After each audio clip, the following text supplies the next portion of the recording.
Alrighty, welcome back, guys. So in today's tutorial video, we're gonna be talking about functions and cframe.size, so sizing the cframe. So what you're gonna need to do is insert a part, and you can see down here that size takes 3 values of a table or an array.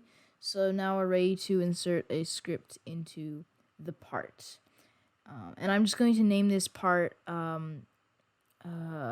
What should I name it?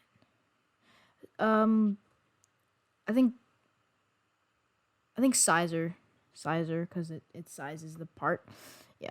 Okay. So the first thing that you're going to need to do is to create a variable, a function. Wait a minute. Give me a sec. Wait. Does it have to be a? Okay. Wait. No. Okay, wait. Okay. So the first thing you need to do, no, don't create a function. Wait. Okay, yeah. So the first thing you need to do is gonna create a local variable. So local block equals script.parent, and this will just create a variable for the block, right? So we need to be able to access it. We could do game.workspace.part. Blah blah blah, but that would take way too long. And then we can do local function, and we can call this sizer. Yeah, sizer. And make sure you have your parentheses after the name of your function, or else it will not work. And inside, we're going to take 3 arguments for the size. We're going to take x, y, and z for the size. I know it's not in the right order, but it's fine. It doesn't really matter. So x, y, and z. And then after that, I guess we could say that block.size equals x, y, and z. Wait, why isn't z coming up?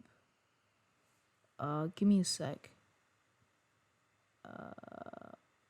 Okay, wait, no, yeah, we need to include cframe, cframe.new, because we're accessing size and the player's parts. Okay. Okay. Yeah. The name of the variable is declared wrong. Okay. Not okay. So yeah, just make sure that the code looks like that so far. We're not done. Don't worry.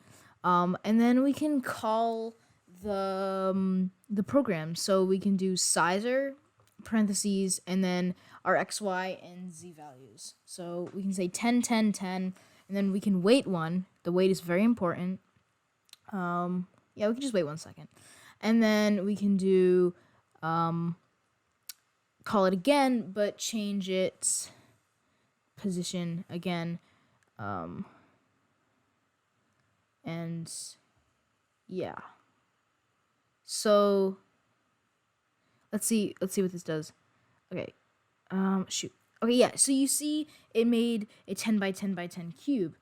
And right off the bat, I made a couple mistakes. First being, I didn't change it right after the wait. I was supposed to change it because then you could see it just change to 10 by 10 by 10.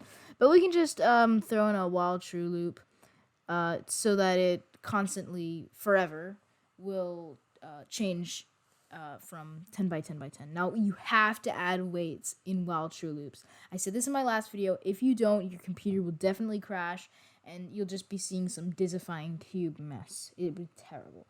Don't do it. So you can see that I put in sizer with 10 by 10 by 10 cube. Now I'm going to go and do a, let's say 5 by 5 by 5 cube. 5 by 5 by 5 sounds good. It's like an eighth of the volume. So let's try that, and then you can see, okay, we can move it up, and then let's anchor it, and then we can run the program. You can see that now we have like a pulsating cube that changes volume.